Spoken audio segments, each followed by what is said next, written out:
Pues le di muchas vueltas al tema porque es que hablar de gases arteriales del paciente intoxicado podría ser simplemente tres diapositivas. Una que diga, buenas noches, mi nombre es Eduardo Ponte. La otra es, a todos les da acidosis metabólica. La tres, gracias por su atención. ¿Sí? Si bien para poder hablar del paciente intoxicado tendríamos que hablar absolutamente de casi todos los xenobióticos y poder decir eh, cuál va a ser el manejo específico. Vamos a tratar de hacerlo lo más general, pero desde la fisiopatología a el porqué de esta manifestación en estos gases arteriales y cuál podría ser la acción en cada uno de los escenarios. Muchos. Ahí vamos. El contenido de la charla va a ser hablar algo de epidemiología, generalidades y definiciones, determinar los gases arteriales, evaluación inicial del paciente intoxicado, hablar de los escenarios clínicos, creo que es lo que más nos importa a todos, es específicamente en dos escenarios: alteración del estado de conciencia agitado y alteración del estado de conciencia dormido, que digamos que son los escenarios tanto más comunes como más difíciles de abordar, teniendo en cuenta que tenemos un gran abanico de diagnósticos diferenciales. Y por último, pues dar unas conclusiones, tratar de ser lo más puntuales posible con esto. Esto es un estudio y quiero empezar con esto. Es un estudio publicado en el año 1982, es algo viejito. Trata de determinar si en realidad somos buenos para poder leer gases arteriales. Fue una evaluación realizada en un hospital universitario donde el 70% de los médicos participantes afirmaba que se sentía muy confiado en su capacidad para diagnosticar trastornos ácido-base mediante interpretación de gases arteriales y que no necesitaban ningún tipo de asistencia para hacerlo. Esto trataba de incluir algo de inteligencia artificial o por pues, más que inteligencia artificial, que en ese momento creo que no había, es más interpretación o algoritmos de interpretación computarizados, ¿sí? Eh, Se le dieron gases arteriales a los pacientes, a los médicos, y solo el 40% realizó un análisis correcto de estos. No quiero decirles que es que no sabemos y nunca lo vamos a saber, no. Quiero partir de que eh, como digamos, lograr la suficiencia en cuanto a la lectura de gases arteriales requiere conocer muy bien la fisiología, muy bien la fisiopatología de lo que está, la fisiología del paciente, de las personas, la fisiopatología de lo que está sucediendo en ese escenario clínico y las formas de cómo podemos interpretar los gases arteriales, teniendo en cuenta que ya que son tantas cosas, esto hay que repasarlo una y otra vez, una y otra vez, una y otra vez, para lograr tener una curva de aprendizaje, ¿de acuerdo? Entonces, la idea no es que no sabemos, sino es que necesitamos hacer un repaso muchas veces, ¿no? Esto es una tirilla de gases arteriales, aproximadamente esto es lo que observamos en prácticamente todos los hospitales, por lo menos acá en Bogotá, no sé si las de eh, eh, otros departamentos sean iguales, pero es dependiendo de la máquina. ¿De acuerdo? ¿Qué quiero que nos llevemos el día de hoy? Si bien lo que varía entre un paciente y otro es el estado clínico, los gases arteriales nos van a reportar prácticamente lo mismo. ¿Qué quiero que nos llevemos hoy? Ver la interpretación de lo que es el pH, la PCO2, el bicarbonato, la base exceso de saturación de oxígeno y tener otras cosas que también tenemos que observar. Hay que determinar, hay que observar los electrolitos séricos de nuestros pacientes y aprovechar que los gases, las máquinas de gases que estén bien calibradas nos van a ayudar con todo esto, ya que eso tiene también mucho que ver en lo que es el estado ácido base del paciente y cómo podríamos explicar por qué hay o no hay esta alteración. Y por último, no olvidar esto, la carboxihemoglobina, sobre todo porque vamos a hablar sobre intoxicación de monóxido de carbono final de la charla. Bueno, entonces siempre recordar que los gases arteriales son solamente un papel si usted no lo lleva a su paciente, ¿de acuerdo? Y que pues estamos en Bogotá, de manera que la interpretación de gases arteriales es también diferente. Nos encontramos un poco más altos que el resto del mundo. Entonces empecemos a hablar un poco de epidemiología. Este fue un estudio basado en lo que es descriptivo, basado en la encuesta nacional en hospitales y servicios ambulatorios en 2008 y 2011 realizado en Estados Unidos. Son 1.1 millones de consultas a emergencias con una tasa de 35.4 casos por cada 10.000 personas que se presentaban con intoxicación aguda por algún xenobiótico. Esto es para como tratar de hacer un marco en lo que es nuestra epidemiología y la epidemiología mundial. Vean que no es tan poco común que tengamos este tipo de pacientes en emergencias, ¿de acuerdo? Vean que las edades más comunes fueron aproximadamente entre los 35 y los 49 años de edad, seguidos por los 20 y los 34 años de edad, y que la incidencia ha ido aumentando con el pasar del tiempo. Podemos observar también que no hay tanta diferencia entre los 20 y los 34 años de edad entre hombres y mujeres, teniendo en cuenta que a los 35 o 49 años de edad las mujeres se presentaban con más intoxicaciones por xenobióticos y que el 31,7% se debía a sedantes, hipnóticos y otros agentes psicotrópicos, pasando a el segundo lugar comparado con lo que son las drogas de abuso, heroína y metadona, según este estudio para la población de Estados Unidos. ¿De acuerdo? Ya por último, vean que en este caso las alteraciones por asociadas a xenobióticos fue mucho mayor que otros tipos que también contenían, digamos, uso de drogas, pero los que tenían toxindromes puros fueron mucho más prevalentes en todas las tablas. Este es, esta es para ver la parte o la contraparte colombiana. Esta es digamos, el boletín epidemiológico semanal de la semana 6 epidemiológica del año 2020. Esto corresponde a datos hasta el 2019. Y como veamos, cómo la incidencia anual de intoxicaciones en nuestra población ha ido aumentando durante los últimos años, siendo prácticamente estable durante los últimos, eh, desde el 2016 al 2019. Vean cómo Bogotá ocupa el lugar número 19 en cuanto a prevalencia de intoxicaciones y lo más común es que nuestra población entre los 12 y los 59 años de edad, la causa más común fue el uso de sustancias psicoactivas. Entonces es muy importante que lo tengamos en cuenta, sobre todo porque los pacientes van a presentar una gran cantidad de manifestaciones clínicas, teniendo en cuenta que las toxindromes no son puros al 100%. Entonces podemos tener varias manifestaciones en un mismo paciente y eso nos puede crear cierta confusión. Por último, hablar de este estudio observacional prospectivo y de cohortes entre el año 2009 y 2013, publicado en los Anales de Medicina de Emergencia en el año 2018. Fueron 1.406 pacientes que acudieron a urgencias por intoxicación aguda y digamos, los criterios de inclusión es que fuesen las primeras 24 horas de los síntomas, excluyendo lo siguiente: aquellos que hubiesen tenido una intoxicación, que las manifestaciones clínicas fuesen de síntomas de intoxicación aguda, fuese voluntaria o fuese causada por indicación médica, es decir, iatrogénica. ¿Qué es lo importante de este estudio? Que se excluyeron todas aquellas otras patologías que pudieran causar una alteración metabólica eh, específica, o que pudiese crear un escenario similar a lo que son las intoxicaciones agudas, como serían las situaciones de trauma o las situaciones de sepsis. Lo único que quiero que se lleven de este estudio es que buscaban determinar un desenlace primario que era mortalidad y un desenlace secundario que era choque o muerte, basándose en los niveles de lactato.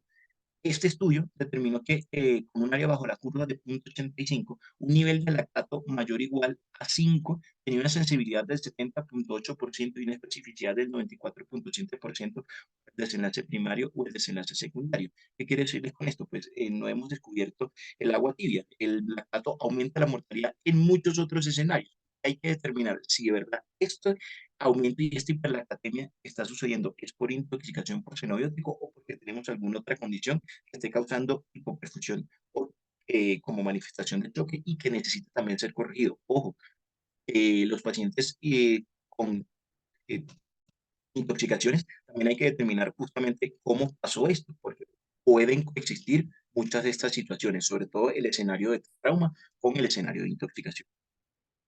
Entonces, hablemos un poco de generalidades y definiciones. Todo parte de la biología y de lo que es la química, y recordemos esa maravillosa materia que se llama bioquímica, ¿sí? Entonces, todo lo que son ácidos y bases, desde un punto de vista químico, han tratado de darse diferentes teorías y diferentes explicaciones de cómo se comportan las soluciones químicas en medios específicos, planteando que pues, el medio específico de nosotros es el líquido intracelular y la sangre, justamente. Y los inicios de las teorías se planteaban tres principios aproximadamente, para hablar de equilibrio ácido-base específicamente. Frenius en el año 1887, Prosper Lowry en el año 1923 y Lois en el año 1923. Entonces, entre estos tres químicos planteaban que un ácido era una sustancia que tendría a disociarse por completo en un medio líquido, o que podría ser capaz de donar o aceptar protones o electrones, dependiendo de cuál fuese el postor. Esto no es muy diferente para los medios orgánicos, planteando que todo se basa en la ley de conservación de masa. En teoría tiene que haber electronegatividad, es decir, que todo debería ser igual de un lado al otro, de un lado al otro. Planteando el equilibrio ácido-base, recordar que no solamente hablamos de los líquidos y de la sangre, hablamos de funcionalismo celular, funcionalismo de pulmones, funcionalismo de riñones, que tratan de mantener estas concentraciones entre líquidos intracelular y el líquido extracelular. De manera que, partiendo de los estudios químicos y las posturas químicas, llegamos a lo que son las propuestas en cuanto a lecturas de gases arteriales. Son tres principalmente. Que yo estoy seguro que saben cuáles son, pero no saben que se llaman así, que son el método de Boston, propuesto en el año 1963, basado en los experimentos de Henderson y Hasselbalch, el método de Copenhagen en el año 1952, lo que fue basado en los experimentos de Sigard y de Andersen, con lo que es base exceso, sobre todo, y el método de Stewart, que es el método más fisiológico de todos, pero que si bien es muy fisiológico, muy exacto, es un poco engorroso y largo. Entonces, señor que viene con alteración del estado de conciencia y que está llegando a urgencias intoxicado, o señor que viene con disnea, venga, espera un momentico, calculo su déficit y su alteración ácido-base utilizando este algoritmo de Stewart, que es muy exacto, pero en el cual me voy a tardar muchísimo. ¿Acuerdo? Entonces, ¿qué dice la literatura cuando se comparan cabeza a cabeza el desempeño de uno con el otro? Utilice la mayor cantidad de métodos que usted sepa para determinar la mayor cantidad de trastornos ácido-base que pueda en su paciente. Y claramente, llévelo a lo que es el contexto clínico, porque si no, es como les había comentado, los gases van a seguir siendo un papel si usted no lo lleva y no lo correlaciona con la clínica del paciente. Entonces vamos a ir desglosándolo uno a uno. El primero fue el método de Boston, fue propuesto en Estados Unidos en el 1963 y como les había comentado, basados en las ecuaciones de Henderson que se verificó por Heisenberg en el año 1909, ¿de acuerdo? Basado en el principio de la ley de conservación de masa. Entonces, aquí hablamos de que las sustancias ácidas eran capaces de donar hidrogeniones. Esta fue una de las ecuaciones principales, planteando de que el ácido carbónico es uno de los principales sistemas amortiguadores, que son los primeros que se activan cuando usted tiene una alteración base-base, ácido-base, y que todo depende de una constancia de disociación. Teniendo en cuenta la concentración de hidrogeniones que queríamos determinar con esta ecuación y con lo que era la medida de bicarbonato y de PCO2 en la sangre, podíamos determinar lo siguiente, que la concentración de hidrogeniones o el pH va a ser igual a esto, a la constante disociación entre la concentración de eh, CO2 de bicarbonato entre la concentración de la PCO2, que es lo que pudiéramos medir a nivel sanguíneo, lo que podían medir en esa época. De manera que todo lo que aumentara el bicarbonato iba a aumentar el pH, como están viendo en la diapositiva, y todo lo que aumentara la concentración de PCO2 iba a disminuir el pH. De igual forma, lo que disminuyera la concentración de bicarbonato iba a disminuir el pH. Las críticas para este tipo de método es que solo interpretaba al CO2 y al bicarbonato como predictores independientes del pH, cuando se sabe que son totalmente complementarios. Y que si bien escribía un estado, el estado ácido-base no lograba determinar usted cuál era el mecanismo fisiopatológico que estaba llevando al paciente a que tuviese el trastorno ácido-base. ¿De acuerdo? Es por esto que les digo, una tira de gases es un papel si usted no lo lleva a su paciente. En el año 1952, el método de Copenhagen fue basado en los experimentos Sigand y Andersen y en el nomograma de interpretación de gases arteriales. Todo partió porque hubo una gran epidemia de poliomielitis y de esta forma la única máquina que tenían disponible, esto fue del otro lado del mundo, esto fue en Europa, la única máquina que tenían para medir gases arteriales solo medía la concentración de PCO2 y no más. Entonces trataron de buscar qué otra cosa podrían ver para hacer un cálculo y estimar cómo era la compensación ácido-base de los pacientes. Solo podían medir un nivel de bicarbonato total y eso incluía tanto la PCO como los niveles de bicarbonato.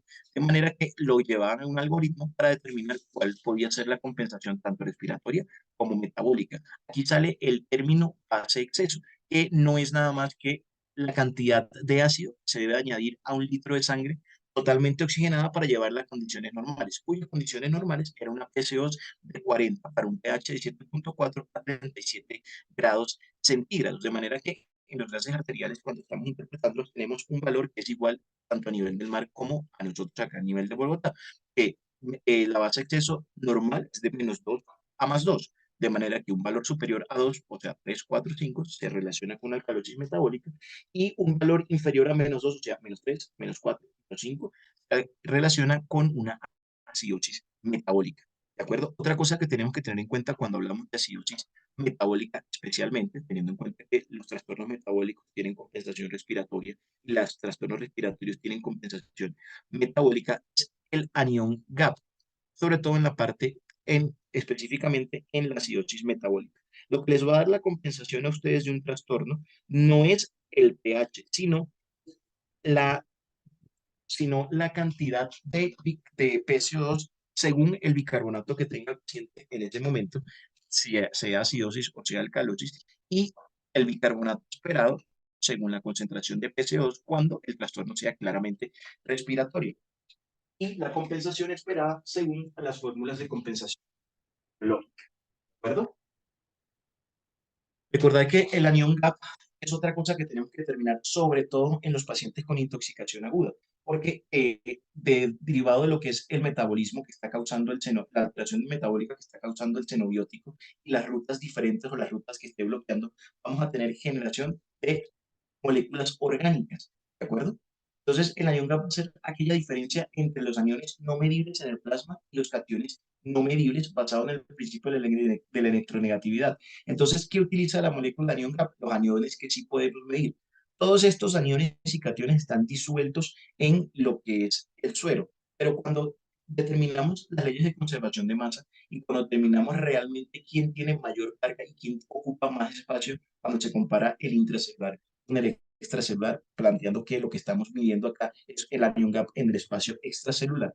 Hay cationes que resultan depreciables, como son la concentración de magnesio, calcio y hidrogeniones, sobre todo porque muy probablemente hay más concentración de estos iones dentro de estos cationes dentro de la célula que afuera. Y las cargas negativas o los aniones más representativos son el cloro y el bicarbonato. Lo que son sulfatos, las proteínas y otras cosas no son tan sencillos de determinar. Entonces, de manera que lo que nos queda es totalmente esto.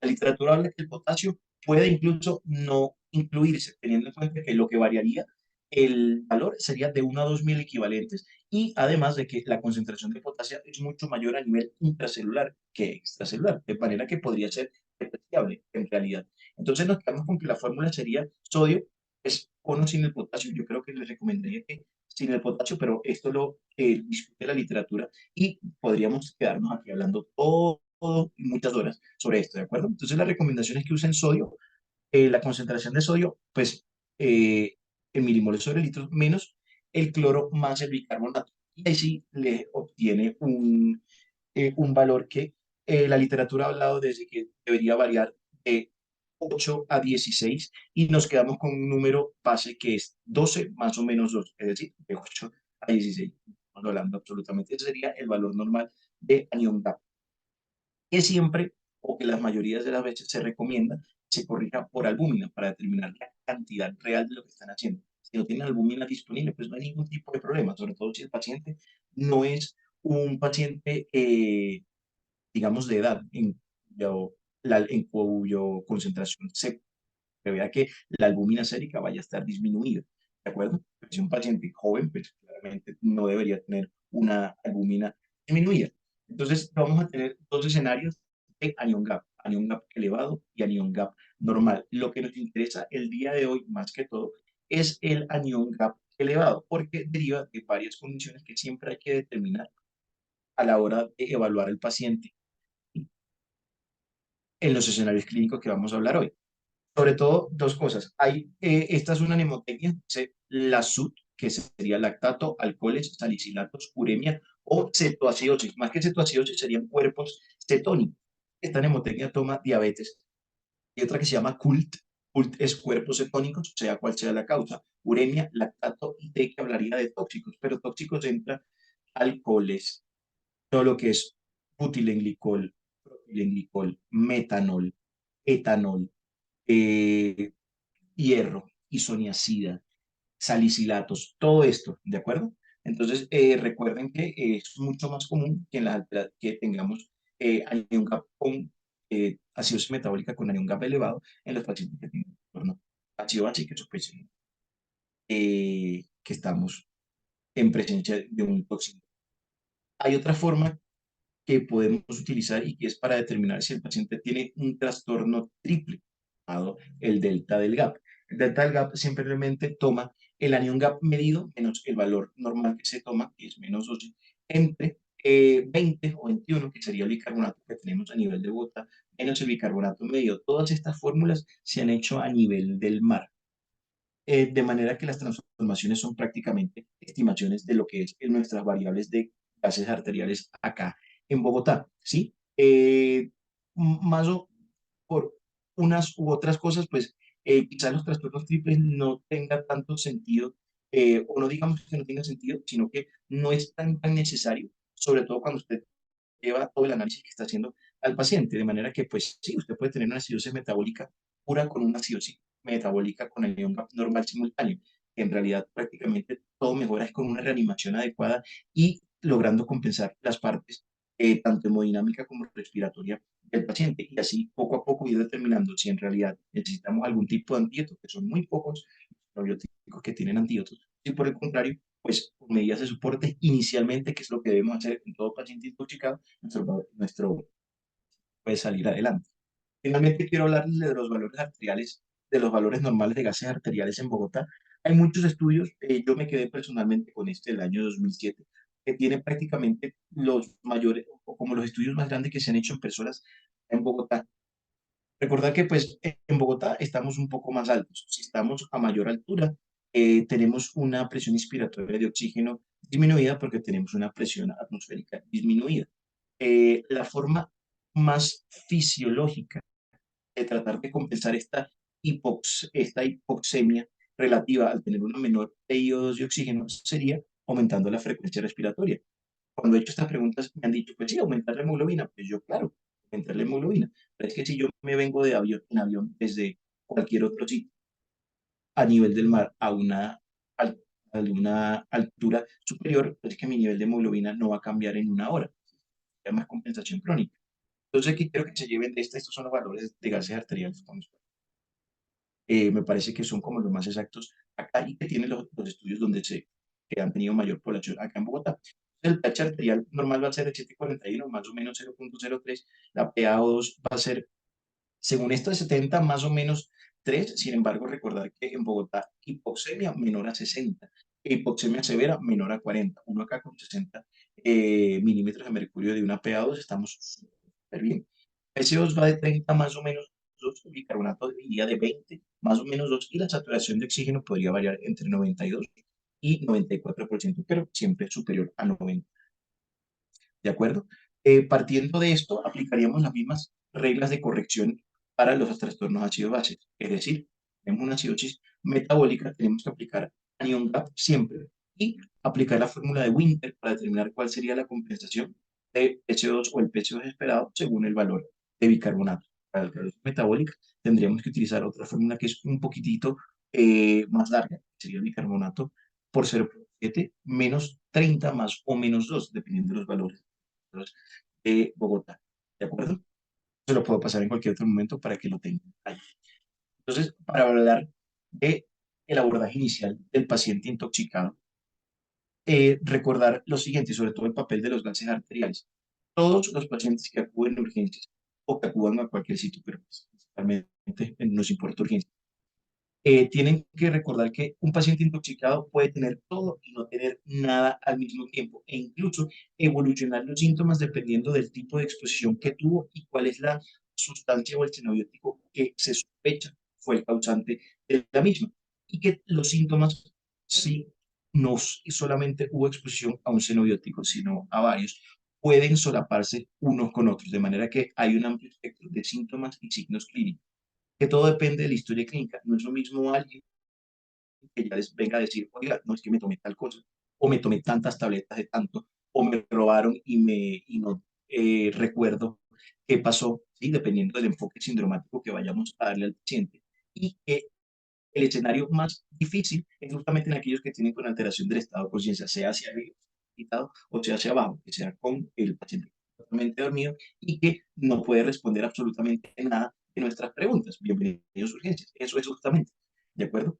Que todo depende de lo que usted encuentre a su examen físico y que los TOC síndromes tienen claves que deben buscar al examen físico para determinar hacia dónde me voy a ir, porque esto parece más esto y porque por el contrario no parece lo que me están diciendo o lo que eh, están observando en el paciente. Y por último, recordar que los gases arteriales son parte de las cosas a la cabecera del paciente que pueden realizar, pero a la cabecera del paciente también pueden hacer un electrocardiograma, por ejemplo, teniendo en cuenta todas las alteraciones que puede crear y que puede hacerle usted pensar, venga, no, la clínica con este electrocardiograma y con estos gases arteriales me da mucho más para esta otra cosa.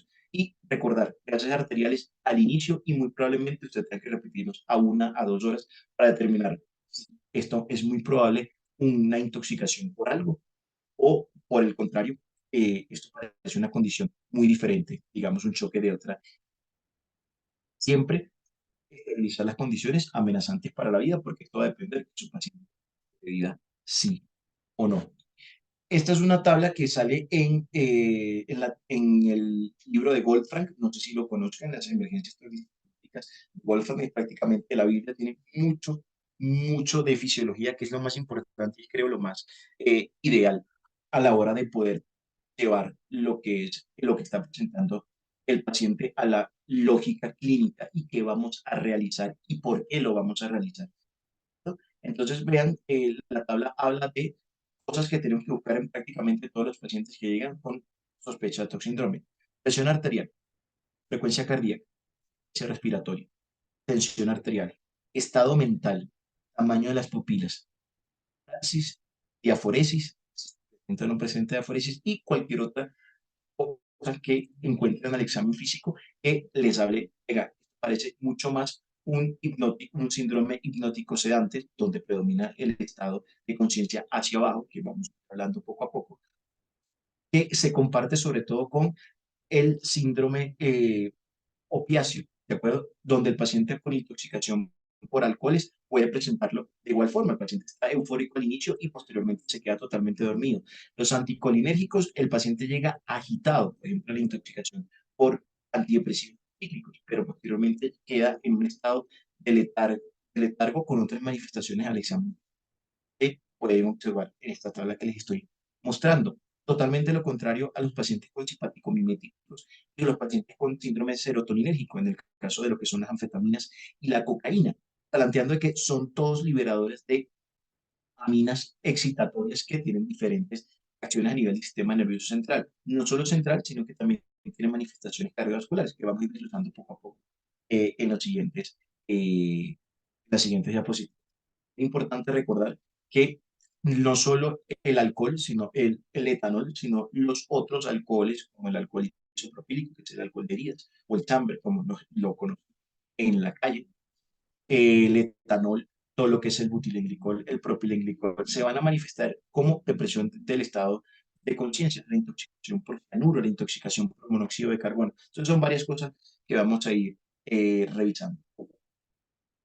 Hablemos de escenarios clínicos y cómo los gases arteriales pueden influir en esto. Entonces quería darles el enfoque de la charla de estas dos formas. Pacientes con alteración del estado de conciencia agitado, cómo son los gases arteriales posiblemente en estos pacientes, y paciente con alteración del estado de conciencia, pero dormido, y cómo pueden ser los gases arteriales en estas dos situaciones, que serían intoxicaciones por alcohol y intoxicación por cianuro. Para hablar de cada uno de los escenarios, nos tocaría hablar de cada escenario uno a uno, pero bueno, vamos a tratar de ir desglosándolo de manera que quede, tratar de que quede muy claro. Y por último, la intoxicación por monóxido de carbono, que puede tener una fase inicial agitada, y por último, hacer una alteración por completo del estado de conciencia con colapso hemodinámico y alteraciones del sistema nervioso central.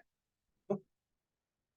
Entonces, iniciamos con paciente con alteración de estado de conciencia en el paciente agitado. Entonces, tenemos digamos, como dos representantes principales, las anfetaminas y la cocaína, ¿de acuerdo? Hay dos síndromes que podemos tener de ese paciente, el síndrome serotoninérgico y el síndrome simpático mimético, planteando que clínicamente son muy similares. El paciente va a estar agitado, va a estar con tendencia a la hipertensión y a la taquicardia.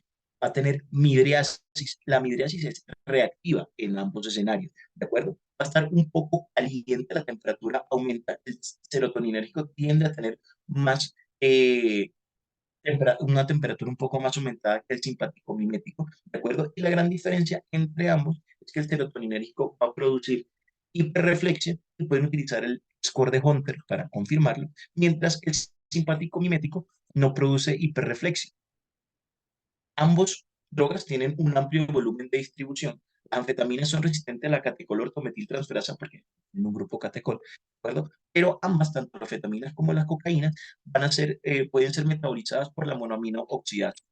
La cocaína tiende a mezclarse con algo, con el alcohol, algo que se llama coquetileno, lo que produce una prolongación de la vida media y esto va a hacer que su paciente tenga más tiempo con manifestaciones y que el metabolismo de la cocaína sea mucho más lento, por lo que las manifestaciones clínicas van a ser mucho más sostenidas.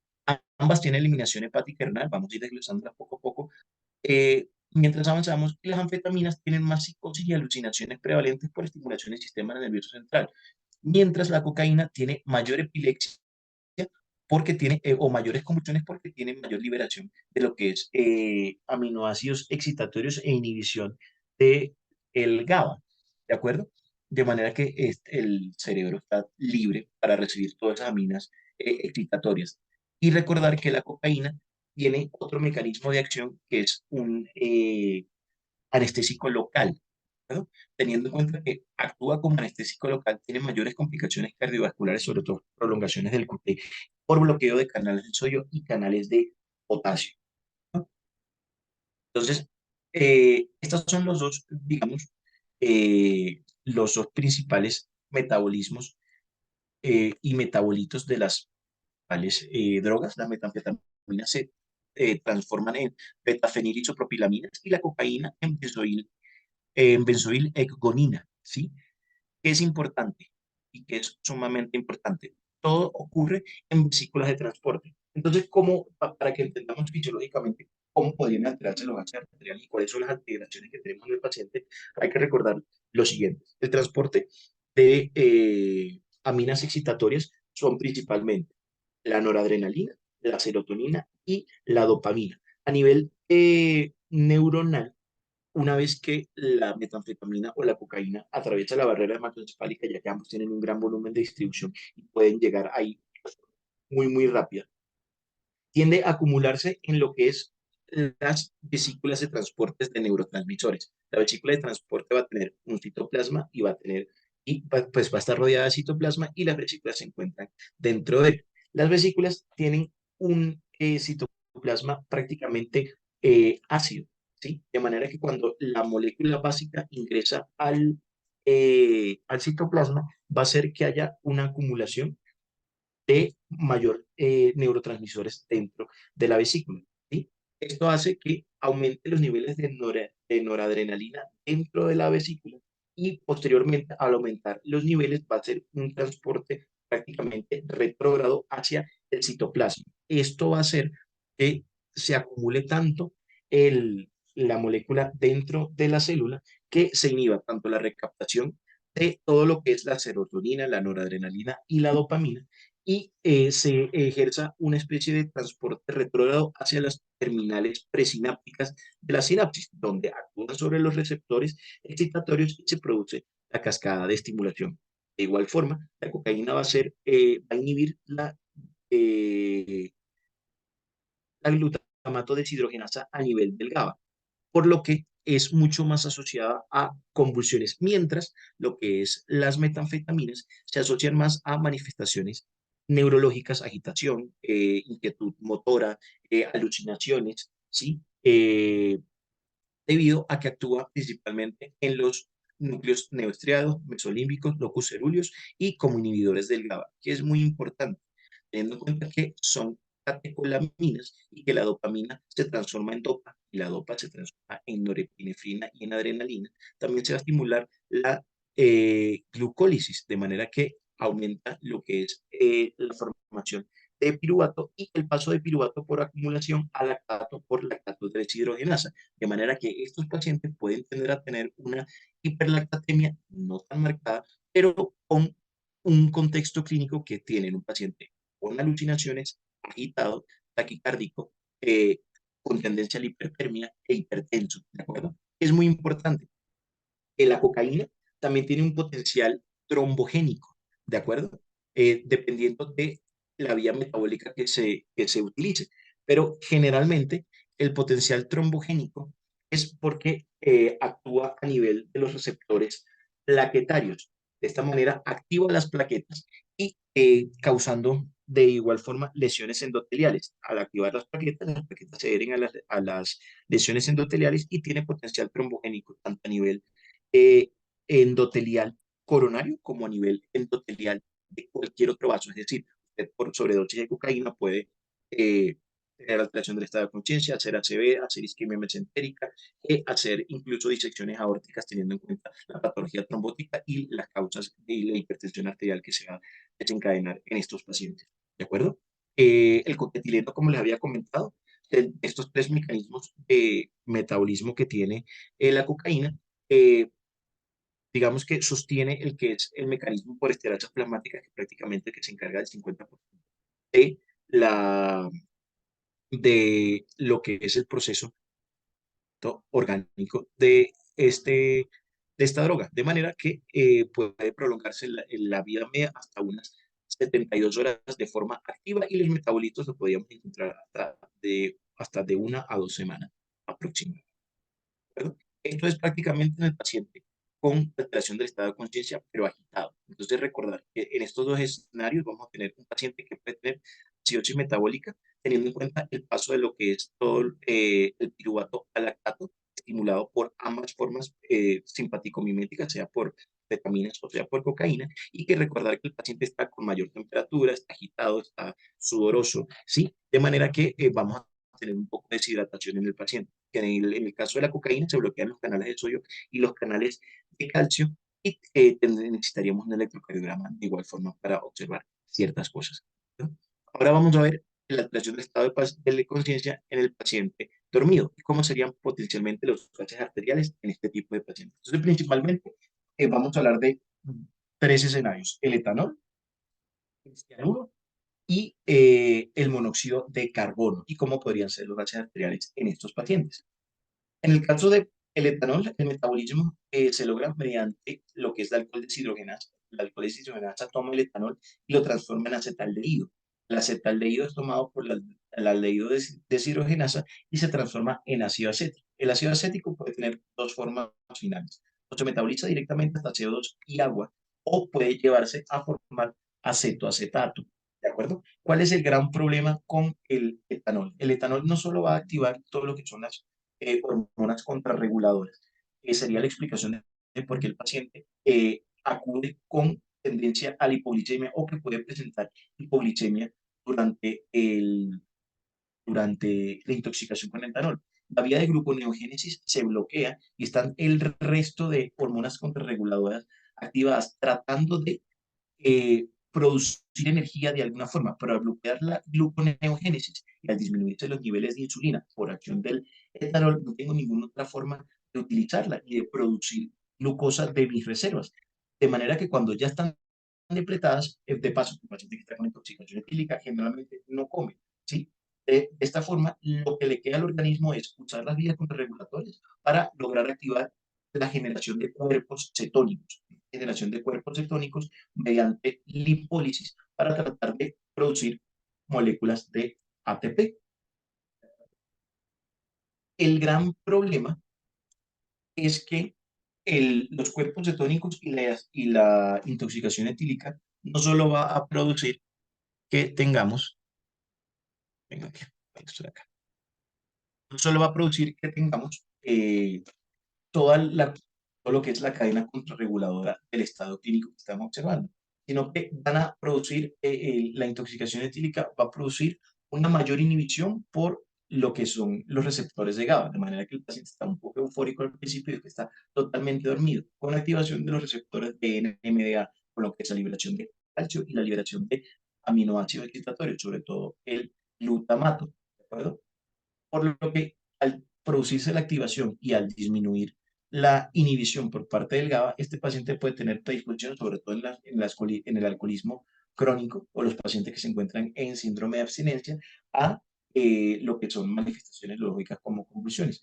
De igual forma, la relación entre NADH y NAD, que habla del potencial reductor, del potencial oxidativo que tiene la cadena respiratoria y las reacciones enzimáticas a nivel orgánico, tiende a aumentarse la forma del NAD oxidado, de manera que al haber mayor NADH o mayor NAD oxidado, se va a bloquear lo que es la cadena de transporte de electrones, de manera que puede llevarnos a producir lactato por inhibición de la cadena de transporte de electrones. Y por último, ya que bloquearía el sistema aerobio. Y por último, a bloquear la gluconeogénesis, como les estaba comentando, pues activa lo que son las otras vías, de manera que cuando los cuerpos cetónicos y el acetoacetato llevan a hidroxibutirato, este puede ingresar a lo que es, puede causar lo que es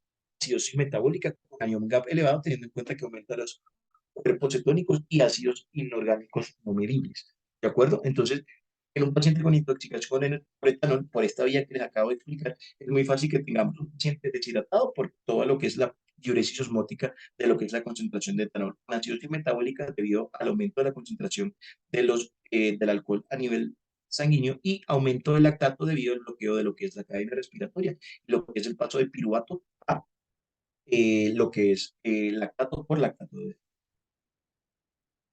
Esto es lo que ocurre en los otros dos tipos de alcoholes. Los más comunes son el metanol y el etilenglicol en nuestro medio. Quizás el metanol, sobre todo, tenemos estudios recientes sobre, había eh, un licor que están tratando de, o que estaban utilizando mucho la población, teniendo en cuenta que utilizaban etanol con cualquier otra cosa que pudiera ser similar, ¿sí? Digamos, refrigerantes o digamos eh, sí, refrigerantes y disolventes de pinturas que generalmente lo que contienen es metanol. El metanol tiene un peso molecular mucho menor al etanol, de manera que si bien el organismo prefiere metabolizar el etanol que el metanol cuando hay coingestión, y por eso es que las manifestaciones clínicas del metanol pueden producirse más tarde, mientras el organismo metaboliza el etanol. El gran problema es la formación de formato o formaldehído, que tiene un potencial citotóxico directo a las células nerviosas y que genera lo mismo que estamos hablando anteriormente, una alteración de lo que es la relación entre NADH y NAD, que va a determinar que el paciente tenga alteración de la cadena de transporte de electrones, por lo que va a generar muchísimo más lactato y va a generar acidosis metabólica con eh, anión GAP elevado, ¿de acuerdo? Y la vida media del alcohol va a tener algo, y es algo muy importante que quiero que recuerden. Es lo que se llama el gap osmolar, ¿de acuerdo? El gap osmolar es una diferencia y es que nos puede ayudar a determinar si este paciente que está ingresando dormido con acidosis metabólica y que le calcule el anión gap y el anión gap se encuentra normal, ¿sí? Puede ser que tenga una intoxicación por alcohol, sobre todo metanol, planteando lo siguiente. El metanol, eh, una vez se ingiere, también depende del momento en que llegue el paciente luego de haber ingerido el metanol, ¿de acuerdo? Inicialmente, teniendo en cuenta que el alcohol se encuentra a nivel sérico y que no ha sido metabolizado, la osmolaridad medida va a ser mucho mayor a la osmolaridad calculada, ¿de acuerdo? Y el anión GAP inicialmente, al no haberse metabolizado el alcohol, va a ser normal o levemente aumentado. Posteriormente, a las horas de metabolismo, va a ocurrir totalmente lo contrario. El anión GAP comienza a aumentar muchísimo, mientras el GAP osmolar se va haciendo prácticamente cada vez normal. Teniendo en cuenta que el GAP osmolar inicialmente está elevado, los estudios han determinado que un valor de GAP osmolar mayor a 20 ya sugiere intoxicación por alcohol diferente a etanol, teniendo en cuenta que tiene un peso molecular un poco menor, pero que se encontraría con un metabolismo un poco más lento, ¿de acuerdo? Y niveles prácticamente mayores a 30 o de 30 a 50, la literatura habla que es prácticamente diagnóstico de esto. ¿Cómo calculamos el grado osmolar?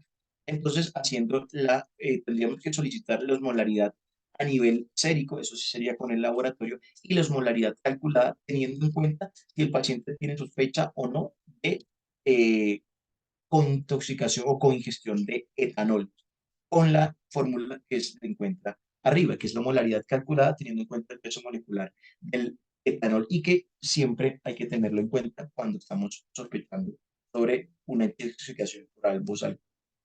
El anión GAP en este caso, teniendo en cuenta la acidosis metabólica y que pues todo lo que es alcohol va a generar aumento del mismo, va a ser una acidosis metabólica como un anión aumentado, como les estaba comentando anteriormente. Entonces, gases arteriales en este tipo de paciente es un paciente con alteración del estado de conciencia, que generalmente tiene olor o tiene historia de exposición a alcohol y cuyo osmolaridad inicial, cuyo GAP osmolar va a ser muy, muy alto con un anión GAP normal o prácticamente levemente aumentado y que posteriormente a las horas de metabolismo el GAP osmolar se hace mucho más estrecho mientras el anión GAP está muchísimo, muchísimo más elevado, ¿de acuerdo? Recordar que si ese GAP osmolar inicial les da más de 20 es muy sugestivo y ya a partir de 30 es prácticamente indicativo de que es una intoxicación de tipo no etanol, es decir, metanol. Otra presentación del paciente con alteración de estado de conciencia pero dormido que puede tener una manifestación muy, muy llamativa en los gases arteriales es el cianuro. ¿De qué va a depender? Toda la clínica del paciente, de la forma y el tiempo de exposición. La intoxicación por cianuro es un pulso agudo caótico. Este paciente, dependiendo del tipo de exposición, claro, pero generalmente las concentraciones que se necesitan de cianuro para llevar al paciente a un estado son muy, muy, muy pequeñas y que las formas que más se utilizan son la ingesta y la inhalada, que son, digamos, las formas de exposición más letales, por así decirlo. La eliminación del cianuro se realiza mediante dos mecanismos principales, que son la rodanasa y el desmercaptopiruvato cianuro sulfurotransferasa, que son enzimas que se encuentran a nivel orgánico en todos los tejidos. Tienen un sistema de agotamiento, es decir, la primera que se metaboliza a mayor eh, escala y que se agota más rápido es la rodanasa. Y una vez que no puedo eliminar el cianuro, ahí comienza todo lo que es las manifestaciones del mismo. Entonces, el cianuro va a actuar principalmente en estas cuatro enzimas que observamos: el de deshidrogenasa, la superóxido dismutasa, la anidrasa carbónica y la citocromo oxidasa. Ya bloquea por completo estas cuatro enzimas, causando estas alteraciones específicas. Primero, es capaz de activar los receptores de NMDA, ¿sí? De manera que hay una liberación de aminoácidos excitatorios a gran escala. Hay una relación aumentada de lo que era el NADH, lo que es el NADH y el NAD, disminuyendo la capacidad eh, digamos, detoxificante del organismo, como les estaba comentando en el caso del metanol. Esto hace que haya una alteración de lo que es la cadena respiratoria y mayor tendencia a formación de lactato.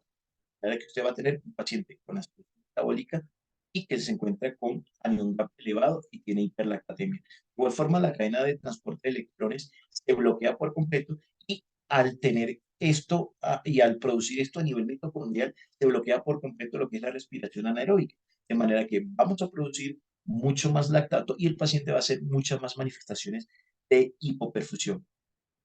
Finalmente conlleva a dos escenarios clínicos. Las manifestaciones principales de intoxicación por cianuro son del sistema nervioso central, teniendo en cuenta todo lo que es la depresión del mismo y que el paciente puede llegar con convulsiones y todo esto. Y las manifestaciones cardiovasculares, donde inicialmente el paciente va a estar hipertenso y bradicárdico, luego pasa a eh, taquicardia con hipotensión y finalmente a hipotensión con bradicardia, teniendo en cuenta que se altera la cadena respiratoria y que todo esto es hipoperfusión, comienzan a sufrir todos los órganos por la falta de oxígeno, que no lo puedo utilizar. Y al no poderlo utilizar, pues se van a producir situaciones de hipoperfusión en todos los niveles, falla orgánica múltiple y por último, pues el paciente fallece. ¿Cuál cuadro clínico es mucho más sugestivo que el paciente se encuentre con intoxicación por cianuro? En el caso de historia clínica, colapso súbito en un trabajador industrial, un paciente que haya llegado con intento o que la sospecha sea la alteración de conciencia que él tiene, sea por un intento suicida y el paciente está totalmente hipoperfundido y tiene muchas manifestaciones de choque. En los pacientes que se encuentran recibiendo cruciato, en el caso de lo que estén hospitalizados, entonces deterioro súbito del estado de conciencia en un paciente que está recibiendo nitrocruciato desde hace más de 2 días a una dosis entre 2 y 10 microgramos kilo minuto, es muy sugestivo de que tenga una intoxicación por cianuro, teniendo en cuenta que el nitrocruciato tiene moléculas de cianuro dentro de lo que es su forma química. Y los pacientes que estén expuestos a incendios, sobre todo en espacios cerrados, ya que distintos materiales que pueden quemarse, digamos, la lana, el nylon, ¿sí? El empaque de los cables dentro de las construcciones, esto contiene moléculas de cianuro y pueden exponer al paciente de forma inhalada. ¿Cómo son los gases arteriales de este paciente? Un paciente que tiene una acidosis metabólica muy marcada, donde los estudios hablan que de ingreso una hiperlactatemia mayor a 8 se asocia con mortalidad, con una sensibilidad y especificidad del 94 y 70%, respectivamente, y un valor predictivo positivo del 64%. Teniendo en cuenta que el paciente no puede utilizar oxígeno, si calculáramos la diferencia arteriovenosa entre unos gases arteriales y unos gases venosos centrales, esta sería muy estrecha, ¿de acuerdo? De manera que esto habla de que la saturación venosa de oxígeno, que tendría que ser central, o que pues viendo la periférica, una saturación venosa de oxígeno que sea cercana a 90, ya estaríamos diciendo, venga, el organismo no está utilizando oxígeno, así que pasa de arteria a vena prácticamente sin utilizarse, porque es que la mitocondria y la cadena respiratoria está totalmente bloqueada, ¿de acuerdo? El anión GAP está totalmente elevado porque tenemos un paciente que tiene hiperlactatemia, por lo que estábamos hablando de todo el paso de lo que es el del bloqueo de cadena respiratoria, y ya que no puedo producir ATP de forma aeróbica, voy a tratar de producirlo de forma anaeróbica, se va a acumular el lactato. Y por último, el pH se sabe en los estudios descriptivos que se correlaciona directamente, perdón, inversamente con lo que es la mortalidad. A un pH mucho menor se habla que tenemos una mortalidad mucho mayor porque la concentración de cianuro estimada en ese paciente es muchísimo, o se estima que sea muchísimo mayor. Por último, hablar de monóxido de carbono. El paciente que se encuentra en exposición a monóxido de carbono depende de las partículas por millón que encuentre en el espacio donde haya estado expuesto al gas. Es mucho más común que esto sea en accidentes en las casas o en los ambientes industriales, combustión incompleta de ciertos reactivos, o porque digamos que dejamos la llave de la cocina abierta y no nos dimos cuenta. Dependiendo de la concentración de gas que haya dentro de del sitio donde se encuentre y el tiempo de exposición que tenga, va a ser mayores las manifestaciones, y claro, a mayor tiempo, pues las manifestaciones evolucionan y pueden llegar a presentar manifestaciones neurológicas. Pasa, el monóxido de carbono tiene mucha mayor afinidad por la hemoglobina que el oxígeno, es prácticamente 200-250 veces más la afinidad que tiene por la hemoglobina. Y el problema no es que se una a la hemoglobina, sino que al saturarla y no tener mayor sitio donde llegar, va a quedar totalmente disuelto, y este es el que tiene efecto sobre eh, digamos, los tejidos y sí, sobre todo sobre el tejido, y daño a nivel del sistema nervioso central, a nivel musculoesquelético, también a la mioglobina, y a nivel cardiovascular, al no poder eh, pues realizar los procesos con oxígeno, aumentando lo que es el consumo del gasto cardíaco y la deuda de oxígeno, que va a llevar a incluso alteraciones de la contractilidad y manifestaciones de choque cardiogénico. ¿De acuerdo? La vida media de eliminación del monóxido de carbono es de 252 minutos en una persona respirando a aire ambiente, recordando que la forma en contrarrestar la intoxicación por monóxido de carbono sería tratando de darle a un paciente un FIO2 al máximo. Si le toca intubar a este paciente, lo tiene que intubar, todo depende del estado de conciencia, claramente, y de cómo vaya evolucionando los niveles de carboxihemoglobina en sus gases arteriales. Si utilizamos una FIO2 al 100% o al 1.0, teniendo en cuenta que es una fracción y un porcentaje, la vida media podría variar del 47 de 47 a 131 minutos aproximadamente. ¿Cómo actúa el monóxido de carbono? Entonces, principalmente al unirse a la hemoglobina y ocupar el lugar del oxígeno, va a desplazar la curva de sucesión de hemoglobina hacia la izquierda, de manera que no solo no estoy utilizando ni tengo cómo transportar el oxígeno, sino que la poca hemoglobina que tenga oxígeno en sus moléculas va a ser mucho más difícil que la libere al tejido, de manera que comienzan las manifestaciones de hipoxia. Si bien voy a tener carboxiemoglobina por la unión del monóxido de carbono a la hemoglobina, el gran problema, como les había comentado, es el que se encuentra disuelto.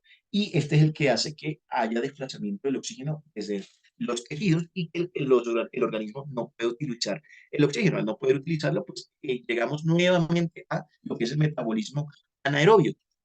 ¿Sí? Inicialmente metabolismo anaerobio, pero el CO, el monóxido de carbono, tiende a bloquear de igual forma la citocromo oxidasa, por lo que vienen las manifestaciones de ausencia de uso mitocondrial y acumulación de lactato por no poder generar ni ATP ni poder utilizar el oxígeno. Se activan los receptores de NMDA, de manera que hay liberación masiva de aminoácidos excitatorios, por lo que el paciente inicialmente puede tener agitación y por último tiene alteración del estado de conciencia eh, que llega hasta el coma. La mioglobina también tiende a secuestrar monóxido de carbono, de manera que causa toxicidad directa a las células musculares. Este paciente puede cursar con rhabdomiolisis, ¿de acuerdo?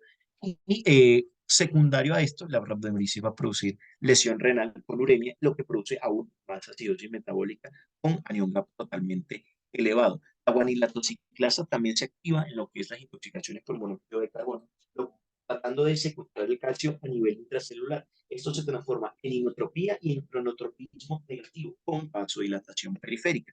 De manera que el paciente no solo va a presentar manifestaciones neurológicas ni manifestaciones de hipoperfusión tisular, sino que se anexa un estado de alteración en lo que es del punto de vista cardiovascular. Entonces se comporta tanto como un toque cardiogénico con manifestaciones de hipoperfusión que serían prácticamente activas. La idea cuál va a ser en todos estos escenarios, medidas de soporte. Y vean que son dos de los tipos de, digamos, alteración de conciencia más comunes. El paciente o se encuentra agitado o se encuentra dormido. Estas son las causas potencialmente más mortales que tienen mayor alteración a nivel de gases arteriales. ¿Cómo se vería el paciente con monóxido de carbono? El paciente bueno, me faltó decirles acá, ¿cómo se ve el paciente con cianuro? El paciente con cianuro se ve muy rosado, la literatura habla que es un rojo cereza, teniendo en cuenta que no puede utilizar, hay mucho oxígeno en la sangre y no lo puede utilizar, de manera que se ve pues rosado prácticamente y que posteriormente se vaya haciendo más profundo el choque, comienza todo lo que es las manifestaciones de hipoperfusión. No por ser cianuro, desarrolla cianosis, al contrario, es muy, muy rosado, muy, muy rojo. El monóxido de carbono se puede ver en los gases arteriales, como les había visto, como les había mostrado en la tirilla al principio, que es COHB, esa es carboxihemoglobina. En las personas, digamos, en las personas normales, sin ningún tipo de comorbilidad, los niveles de carboxihemoglobina son del 0 a 5%. En los fumadores y en el tabaquismo crónico puede llegar hasta del 5 al 10%, siendo totalmente normal. Pero un paciente que ingrese a urgencias o al sitio donde se encuentra con alteración del estado de conciencia, con un poco de cefalea, náusea, vómito, luego haga alteración del estado de conciencia y se quede totalmente dormido o que llegue de una vez con alteración del estado de conciencia y ustedes le hagan unos gases arteriales y tengan una carboxihemoglobina de más de 15%, crean lo que es una intoxicación de monóxido de carbono, teniendo en cuenta el escenario clínico, porque es muy probable que le den decir, no, vea, esta fue una persona que fue encontrada en la sala de su casa, en la cocina de su casa, que tuvo exposición a un gas en un espacio cerrado, como lo que pasó en el glamping de Medellín, que probablemente fue exposición a monóxido de carbono. ¿Sí? Y que inicialmente, si bien el paciente puede tener carboxiemoglobina elevada, posteriormente va a desarrollar tanto la carboxiemoglobina, va a continuar con carboxiemoglobina elevada y con manifestaciones de choque, acidosis metabólica, con un anión GAP elevado. Conclusiones en todo esto, y espero no haberlos aburrido un poco. El enfoque ácido base hay que basarlo en la anamnesis y la clínica del paciente, en cualquier escenario, sea en escenario por intoxicación o sea escenario por choque de algún otro tipo. planteando que siempre hay que pensar que el paciente puede tener varias patologías de forma simultáneas, ¿de acuerdo? Eh, y que, pues, como les dije, si no, los gases arteriales no los llevan al paciente, no estamos haciendo absolutamente nada. Los toxindromes pueden coexistir y solaparse, es decir, si yo utilizo más de una droga, más de una sustancia psicoactiva, puedo tener digamos, las noblezas de ambas sustancias, de manera que pueden antagonizarse en cierto modo y la clínica no puede ser tan clara. Que los gases arteriales evalúan la evolución de la reanimación. Inicien con unos gases arteriales y en unas 2 horas aproximadamente o en una hora vean cómo va solucionando lo que ustedes están haciendo después de haber intervenido esas cosas que pueden amenazar la vida de su paciente, que prácticamente son la vía aérea y la parte hemodinámica. En todos tenemos que hacer el mismo abordaje aproximadamente. Y por último, reevaluar y volver a empezar. Estoy pasando por alto, lo estoy haciendo bien. Eh, eh, eh, que no se me ha ocurrido. ¿Cómo llegó el paciente? ¿Tengo a alguien que me pueda dar más información?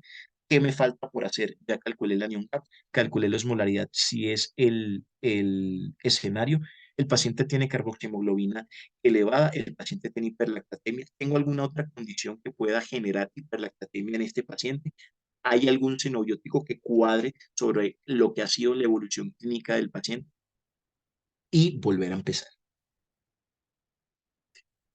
Muchísimas gracias a todos. Estoy atento a sus preguntas.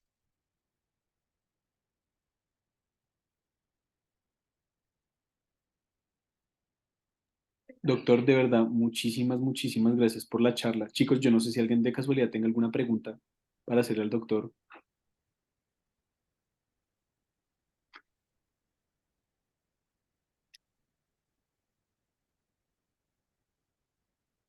Pues, Doc, no me han llegado tampoco preguntas al chat. Yo creo que todo quedó clarísimo. Muy confundido. Está bien, O muy muchísimas confundido. gracias. Valeria creo que les hizo llegar un forms o les va a hacer llegar un forms, que son como las forma que pueden anotar dudas y preguntas sobre la charla o sobre cualquier que ver con este tema, teniendo en cuenta que, como les digo, es algo tan grande que hablarlo en una hora puede ser muy difícil, muy engorroso, pero que lo que va a garantizar el éxito es que lo evalúen una y otra vez, y que revisen muy bien eh, todo lo que es la fisiología para que estén ellos con lo que están haciendo. Y pues, sí, no o sea, tengan en cuenta todas las manifestaciones similares, simultáneas y contradictorias de todos los toxindromes, de manera que eh, no se lleven solo por gases arteriales, tienen que tener muchas otras cosas que pueden hacer la cabeza del paciente. Siempre revisar la glucosa, siempre revisar el electrocardiograma. Recordar que, pues vean, por ejemplo, la cocaína. La cocaína tiene propiedades de bloqueo de canales de sodio y canales de potasio. Ver cómo están esos niveles. Ya están bien bajos, entonces no solo están bajos, sino que tengo bloqueados los canales por el tipo de fármaco o el tipo de xenobiótico al que está expuesto, las manifestaciones clínicas. Entonces, es un gran continuum y un gran revisar y volver a revisar y volver a revisar.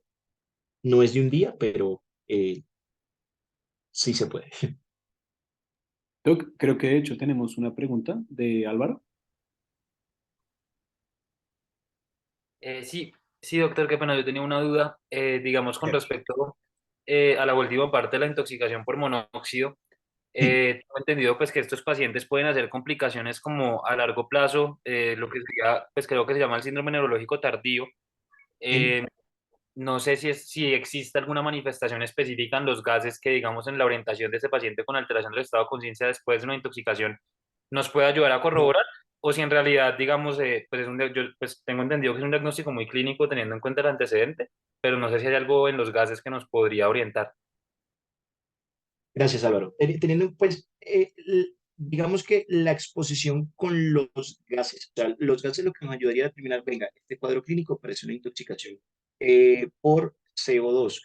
Hay otra cosa que hay que tener en cuenta que es la pulsioximetría. La pulsioximetría puede no ser muy indicativa, ¿de acuerdo? Entonces usted puede tener unos gases arteriales con una saturación un poco más caída del 100% que muestra su pulso oxímetro, teniendo en cuenta que los tradicionales no pueden diferenciar lo que es la carboxihemoglobina de lo que es la oxihemoglobina, y su paciente pues no va a estar serótico y hipoperfundido hasta que no esté muy en choque, ¿sí? Lo que hablas de las complicaciones tardías va a depender tanto del tiempo de exposición como si es prácticamente el tiempo de exposición. Se supone que una carboxihemoglobina mayor a 20 habla de que hubo una gran exposición de parte por millón y que fue digamos que si bien no habla del tiempo, pero sí habla de una concentración muy grande. El diagnóstico, sí, como hablas, es clínico, y más que todo, pues no lo puse porque pues sería hablar de cada una de las intoxicaciones por aparte, pero se ve mucho en imágenes, ¿sí? Porque teniendo en cuenta que lo que primero sucede es que no hay capacidad ni oxigenación tisular. Lo que más sufre a nivel cerebral son los sitios limítrofes, sobre todo los sitios donde ocurre justamente ese intercambio de oxígeno, las zonas limítrofes, ¿de acuerdo? Los ganglios basales a nivel de la sustancia blanca. Generalmente el daño se observa bilateral y simétrico, teniendo en cuenta que son las regiones donde se hace el intercambio de oxígeno las que están principalmente afectadas. El déficit puede quedar por muchísimo, incluso pueden quedar daños totalmente irreversibles, ¿sí? Esto se comportaría prácticamente como una cefalopatía anóxica, porque el paciente pues el monóxido ocupó todo lo que es la capacidad de la hemoglobina de transportar oxígeno y causó daño tisular directo e hipoxia directa. Entonces, pues, así lo podríamos ver a nivel cerebral. En gases, pues, una concentración alta hablaría de que necesitamos darle una FIO2 lo más alto que podemos, si es intubar a este paciente, es intubar.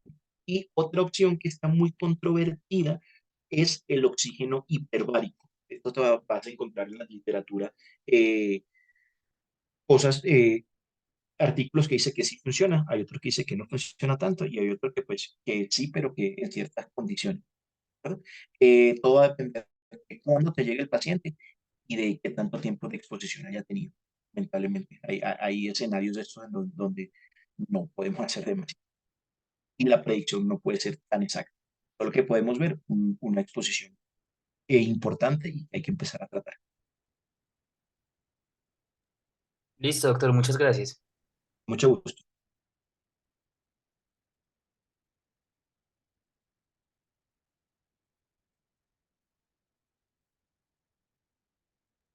Bueno, creo que no tenemos más preguntas. No sé si le parezca hacer el cierre de la charla. Bueno, sí, listo. Gracias, Lucho. Pues muchachos, muchísimas gracias a todos. Nos seguimos viendo por este canal. La idea, como habíamos hablado, es eh, compartir y aprender entre todos. No importa lo que usted quiera hacer, la idea es que todos seamos buenos médicos. Eso es lo que quisimos, ayudar a las personas en algún momento. Y pues es la idea de espacios como estos, tanto personal como crecimiento en conjunto, que eso es lo que va a hacer que podamos ser un gremio mucho más fuerte sin importar si es cardiólogo, anestesiólogo, emergenciólogo, nada de esto. Muchísimas gracias a todos. Claro que sí, doctor. De verdad, usted muchísimas gracias por la charla y chicos, a todos los que vinieron a la charla también, muchísimas gracias por su asistencia. Que tengan una feliz noche. Igualmente, muchísimas gracias. Buenas noches. Muchas gracias. Gracias.